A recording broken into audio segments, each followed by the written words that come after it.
Hey everybody, welcome to Book of Katherine, and we're going to talk about the presidential debates. The first one that happened in 2020 between Joe Biden and President Donald Trump. So, in my opinion, the debates actually happened between the timestamp 17 and 1730. If you go on cspan.org, they will have a clip for you. The clip of the presidential debate 17, and they'll have the actual, if you go onto that timestamp, if you go onto that viewing of the presidential debate. So I like to use C-SPAN as much as I can, because even though those guys, the people who are filming that, are also very much left-wing, it's actually just easier to access to go on there and to get the footage and always know where to find it, if that makes sense. So the other channels like NBC and CBS and CNN, they're always constantly changing their sites, if that makes sense. The site for C-SPAN is much more stable as to where it's actually located because they have less going on.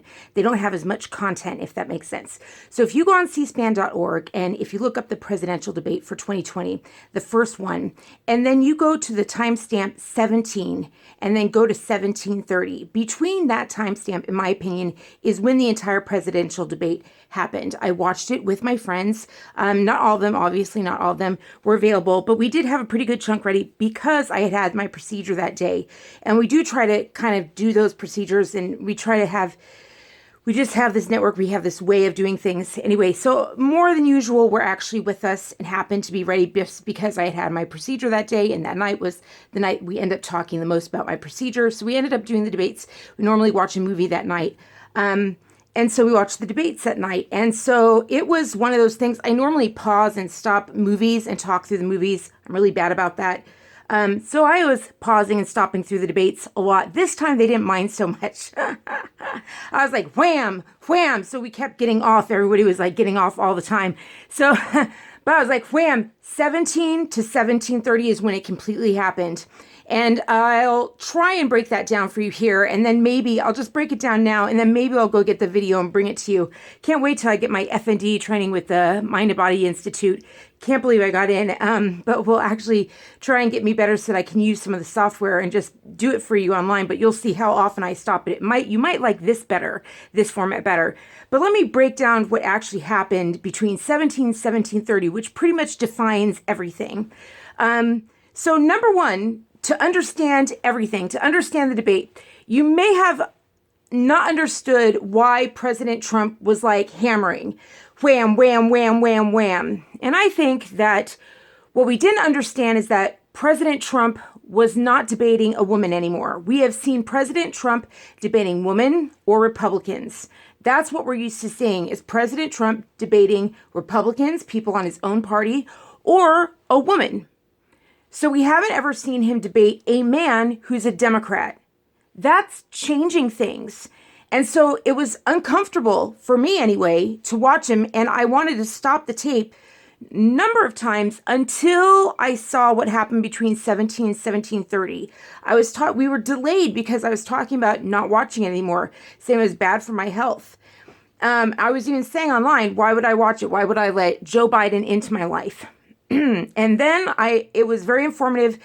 Pretty much they said, well, you know, people in DC are going to want your input. And I was like, fudge it, they're right. You know what I mean? So I went ahead and I watched it, and I'm glad that I did.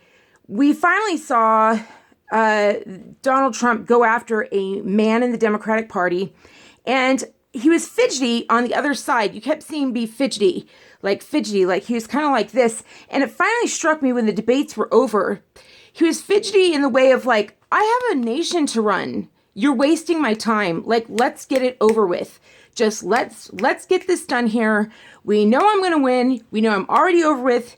You're just wasting my time here. Let's get it done. And that's right. All the polls are showing far and away he's going to win. I have yet to meet someone, as I'm going around now more, I guess you guys can see online, every single time I go out, that it's almost weekly now. And I talk to these nurses or these nurse techs, and when they talk to me about news, every single one of them just goes, I don't listen to the news anymore. They don't say, hold on a minute. Oh crap, now I'm going to forget what I'm going to say. Basically, what I understood after the event when I saw it is I was like, this was more of a boxing match. And that's what we heard the debate was going to be like about Trump the first time around. And unfortunately, I don't have the wonderful ability, because I wasn't around for the first time. I watched everything afterwards. I think a lot of us watched everything afterwards. A lot of us were not involved in the 2016 election. I think a lot of us got caught up afterwards. I think a lot of us are new to this. So we're kind of catching up for the first time. So we're seeing these debates. A lot more of the country are involved in these debates. I remember when we watched, I think it was the 2018 State of the Union or the 2017, I think it was 2017 State of the Union or something, that it was way more people watching the State of the Union. They said it was a record, just stunning record of a number of people watching the State of the Union than ever had before. It was like, by him winning the election, it got everyone's attention, and we were like, we better pay attention to this guy. He won the election, find out why, what's the deal, why he broke everything. And it just got everyone's attention when we weren't paying attention to politics before. Anyway, so what happened between 17 and 1730? So basically, that's when the question comes about the Supreme Court. Now, Chris Wallace is a Democrat, the interviewer, the guy who's interviewing both. Everyone thinks, oh, it's Fox, Chris Wallace. You know, this is the time, the debates. The college debates is a fraud. They're giving Democrats, all the debates are being hosted by Democrats. And I really think everybody should be writing in and tweet. If you're going to write in and tweet anything at debates, that's their thing. That's their handle, is at debates. Write in at debates and say, why are all of your hosts Democratic Party? Like, why is it unfair? Because Chris Wallace is a Jewish Democrat. He's sided with Israel and the debate, like not the Israel, you know what I mean? Like the Democratic Party, the Zionist Israel that doesn't care about, you know, Trump may be the first Jewish family to be in the White House, but they hate that America was ever created. It's an abomination to them. And we'll go into that in future videos. So anyway, so my point in all of this was to say they go in there, Chris Wallace goes in there, and he asked the first question about the Supreme Court. Now, he does not frame it as, you promised your list of Supreme Court, does he? He does not say, you promised a list of your Supreme Court nominees in June and July. And that's something I covered on my Twitter feed, didn't I? I said, in June and July, Joe Biden promised a list of Supreme Court nominees, and he did. Before the Democratic National Convention, Joe Biden promised a list of nominees to coming up. He said they would be coming, and of course, Chris Wallace didn't bring that up. He didn't say anything about the fact that Joe Biden had promised that list.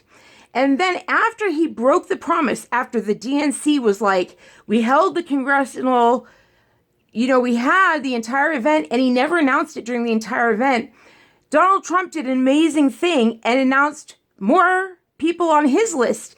And the reason he did that, Ruth Bader Ginsburg hadn't died yet, but the reason he did that was to highlight the fact that Joe Biden had broken a promise already. I hadn't noticed until he announced his Supreme Court nominees, his addition to the Supreme Court, and said, hey, Ted Cruz, I'm adding Ted Cruz to the list. And I was like, what's this thing? Why is he announcing his new? And then when you started researching Supreme Court nominees, you're like, oh my gosh, Biden promised and didn't deliver. He promised Supreme Court nominees and he has not delivered. He promised it for the convention and did not deliver. There's already a broken promise from Joe Biden. That's kind of a big deal. And then Ruth Bader Ginsburg died and he didn't provide anything. So that was a big deal. That's why Trump comes in loud. So this is the first time we see a pattern that I saw in the debates. There's two things that I thought Joe Biden did. So this is my big thing, and maybe I'll do a small thing on it later. But this is, I think Joe Biden has, from psychology, maybe that's why I have a psychology. I didn't do this on purpose.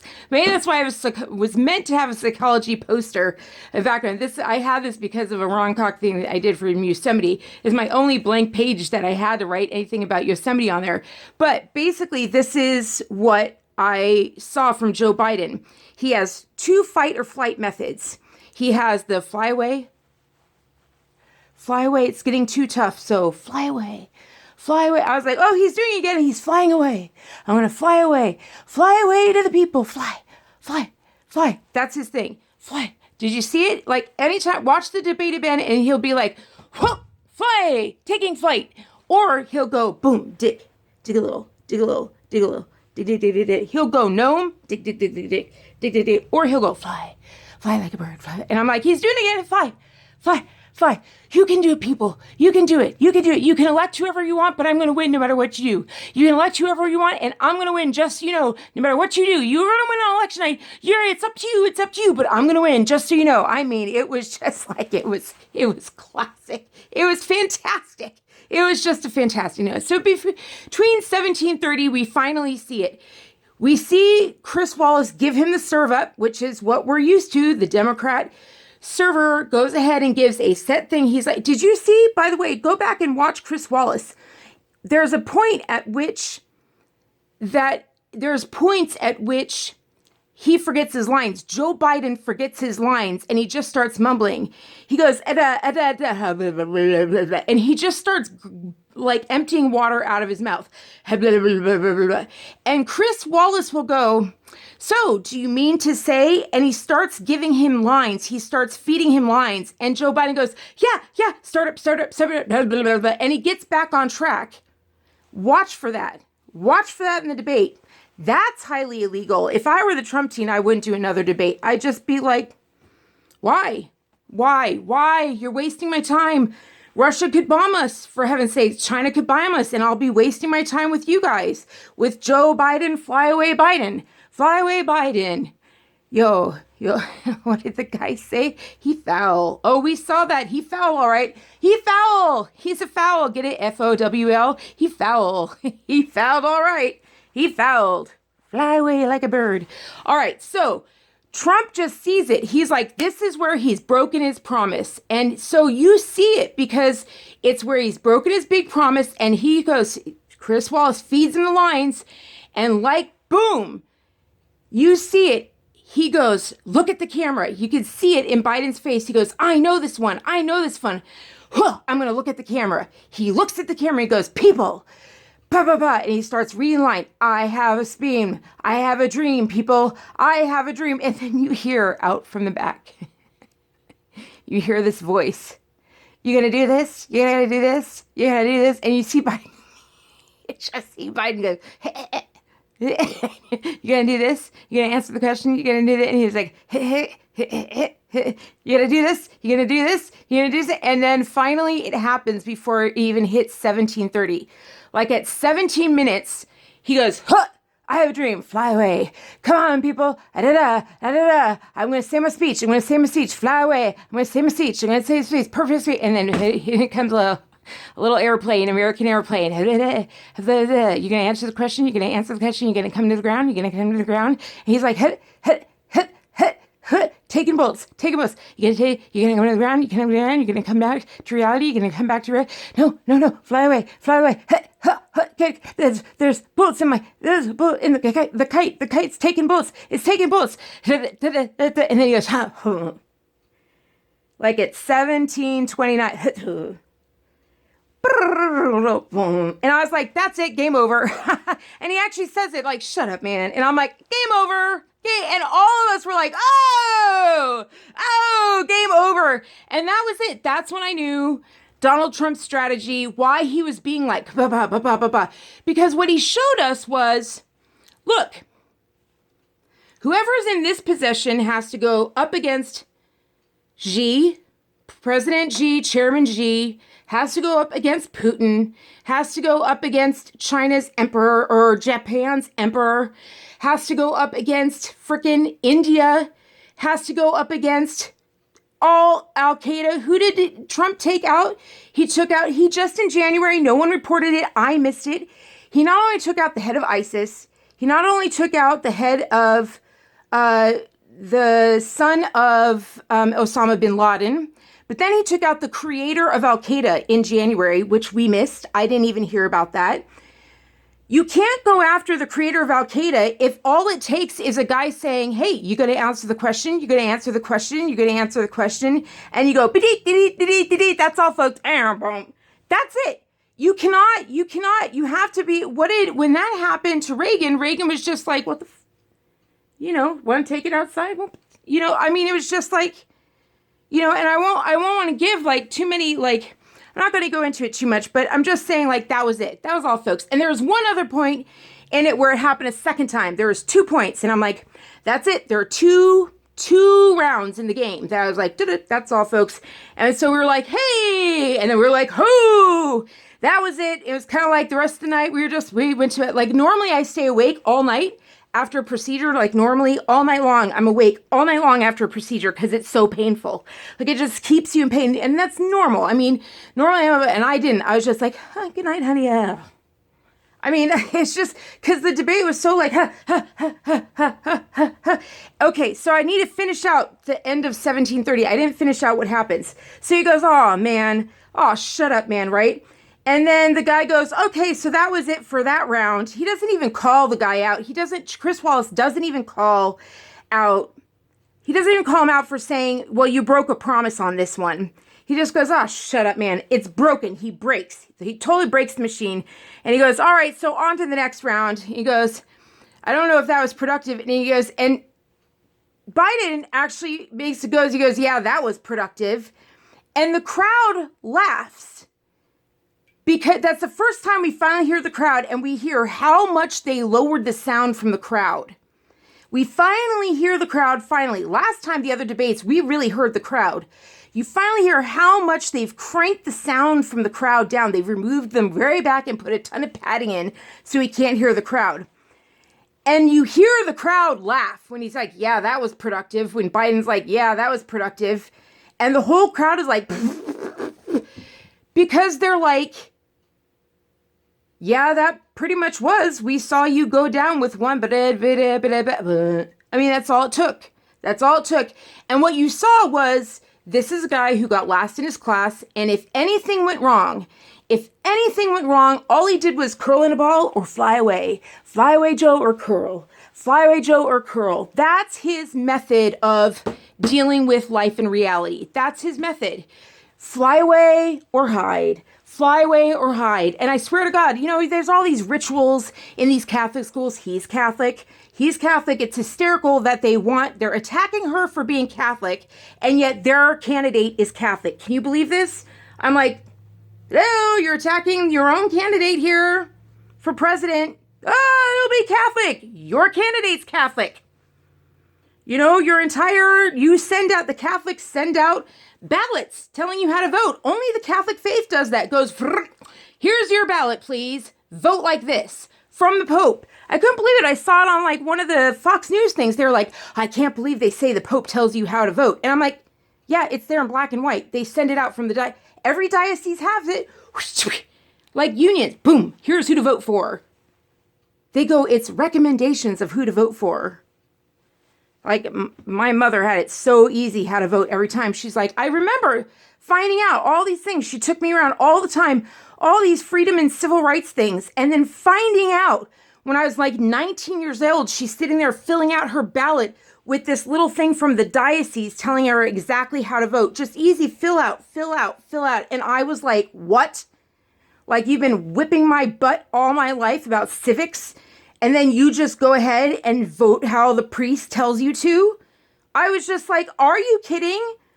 Oh, it was such a knock. Like, I remember it was such a knock and stuff. And anyway, so moving on. So what happens is the crowd laughs, and then Biden thinks, oh, they're with me. They think that wasn't productive. He's like, oh, the crowd likes me. So he goes, yeah, you big yapper, thinking the crowd's with him, right? And he got it wrong. The crowd was like, yeah, that really was productive. We saw all that it takes to knock you out. And Trump just goes, yeah, it was productive. The people get it. The people get it. And then you see Biden kind of change. You go, and you suddenly see this worried face like, is there something I missed? And you kind of see this, when he smiles, you kind of see this ouch of like, did they laugh at me or did they laugh with me? And then that was it. 1730, close. Oh my gosh, I could do an entire comedy bit just on that. like 17 to 17:30, entire bit. I could do it. And if someone takes it, it was mine first. Clock at the house, day after debate 1. Boom, I got it. I better post this right away. All right, love you guys so much. Please, please, please share down below so that I can add, $1 a month so that I can actually pay for this little procedure, that I had done yesterday. And then I have like 2 procedures done last week for my stomach and my side. Turns out my ribs are all torn up and everything. So I need to not do yard work. When I get better, I need to actually start doing physical therapy on my arms and everything like that. Do not tear abdominals. Do not tear your ribs up. Do not tear anything. Do not get muscle tears. Those are the freaking, I think we might have had, we were talking about it. I was talking with one of the trainers. We think I might have even had, we're talking about, we're not sure, but it's possible I may have had a slight hernia. We're not sure. I need to go ahead and look into it. But like, I've been on bed rest for more than a month now, and I'm finally like getting better. But I mean, I really got excited there on the last procedure and did way too much. I went and did yard work. That's another video. So, but just really be careful once you get these procedures. I get better, and then I go and do things, and then I shouldn't be doing them. And I do them for like a day. And it's just, you got to really be careful about the activities you do, which I think the FND clinic will help. Anyway, so that is my version of and you can tell I really miss being on the medicine that lowers my heart rate. I really need to go back to that. But that hurt my abdominal. That gave me pain in my abdominal. There are some hyperactivity meds that will take your heart rate down, and boy, did that help my threads stay on point and my videos stay on point. It really calmed me down, and that was so important, right? It really helped me keep all that together and keep my threads on one subject all the time. But it turns out there was a side effect of abdominal pain, and I ended up in the ER right when I was having all these muscle tears. It was really bad, you guys. Same weekend as Lila. Anyway, I talked about that before. So I'm not on that medicine anymore. I really would like to find something to replace it, because I'm talking like this, like a rabbit on a cartoon. And that's part of F&D possibly. So really would like to slow down that pedal. So slow it down. All right. So that's me in the debates. And you probably need to watch this video on slow on YouTube. Watch it on 0.25 speed. So anyway, so 17 to 17:30 on C-SPAN. I love you guys so much. Ooh, I have something to show you here. So I even poured some apple cider. So you can see that the little K on it. Apple cider, sparkling apple cider. If you are not on a diet that allows sugar, you can have sparkling apple cider. I can't drink it, but we had some in the bottom. I was like, this is definitely worth it, because it was such a genius debate last night that I was like, in less than 20 minutes, he got the opposite. Donald J. Trump got the opponent, his opponent in the first debate, to quit in less than 20 minutes. Here's to you, Donald Trump. One of the best debaters I've ever seen. That's come from a girl who loved to do and watch those sorts of things. You said you're one of the best presidents since Lincoln, and Lincoln did do the Lincoln-Douglas debates. So here's to you, Mr. President. We're very proud of you. All right, love you guys so much. Talk to you later. Donate down below. See you guys later. Bye.